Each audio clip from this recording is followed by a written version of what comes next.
অন্তর্বর্তী সরকারের কিছু উপদেষ্টারা দেখছি হেলিকপ্টার নিয়ে তারা বিভিন্ন জায়গায় সফর করছেন। বাংলাদেশে মানুষ প্রশ্ন করতে চায় কার টাকায় সফর করছেন। অন্তর্বর্তী সরকারে যারা আছেন তাদের কাছে বাংলাদেশের মানুষ জানতে চায় আপনারা কোথায় কোন উন্নয়ন করছেন। আপনারা এদেশের মানুষ যারা আহত হয়েছে, নিহত হয়েছে, তাদের পরিবার পরিজনকে এখনো আপনারা স্বয়ংসম্পূর্ণ ভাবে পাশে যেতে পারলেন না, সহযোগিতা করতে পারলেন না। অন্তর্বর্তী সরকারের কিছু উপদেষ্টারা দেখছি হেলিকপ্টার নিয়ে তারা বিভিন্ন জায়গায় সফর করছেন। বাংলাদেশে মানুষ প্রশ্ন করতে চায় কার টাকায় সফর করছেন। রাজনীতি ত্যাগের জিনিস, ভোগের জিনিস নয়, মাথায় রাখতে হবে। মাওলানা ভাসানী যেভাবে রাজনীতি করেছেন, শহীদ প্রেসিডেন্ট জিয়াউর রহমান যেভাবে রাজনীতি করেছেন, সেই রাজনীতির দর্শন নিয়ে আমরা মাঠে আছি, মাঠে থাকব।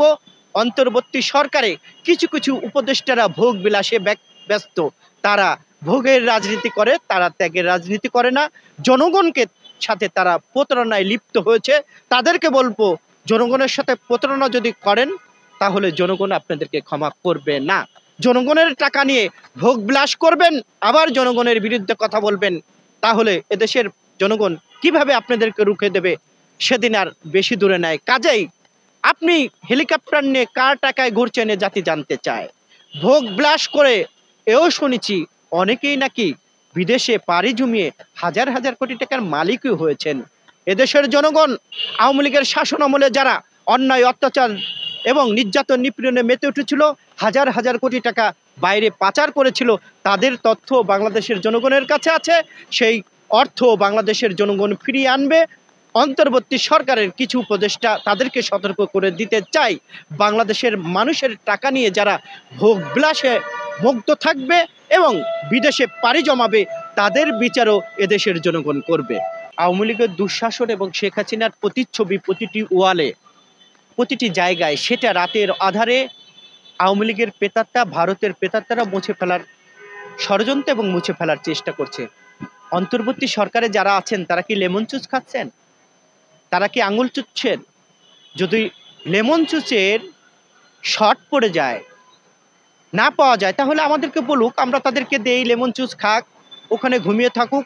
অন্তর্বর্তী সরকারে যারা আছেন তাদের ডাইনে এবং বামে আওয়ামী লীগের প্রেতাত্মারা ঘুর ঘুর করছে। ডাইনে এবং বামে আওয়ামী লীগ ভারতের প্রেতাত্মাদের রেখে রাষ্ট্র সংস্কার নির্বাচন করবেন, তা কোনোদিন সম্ভব হবে না। যারা রাষ্ট্রে পাহারার দায়িত্বে আছেন তারা গত 17 বছরের দুঃশাসনের প্রতিচ্ছবি ঠেকিয়ে রাখতে পারেন না, তারা রাষ্ট্র চালাবেন কি করে? বাংলাদেশের মানুষ প্রশ্ন করতে চায়। অন্তর্বর্তী সরকার যদি এই ধরনের পদক্ষেপ না নিতে পারে, বাংলাদেশের মানুষ দাবি করবে অন্তর্বর্তী সরকার রাষ্ট্রীয় ক্ষমতা থেকে চলে যাওয়ার জন্য, এবং জনগণ সিদ্ধান্ত নেবে ওখানে কে বসবে না বসবে। গত 5 মাসে আমাদের প্রত্যাশা ছিল রাজপথে কথা বলবো না, টক শোতে যাব না, রাস্তায় দাঁড়াবো না, আপনাদেরকে সাক্ষাৎকার দেব না। দুঃখের বিষয়, আবার আমাদেরকে রাজপথে নামতে হচ্ছে, কথা বলতে হচ্ছে অন্তর্বর্তী সরকারের ব্যর্থতার কারণে।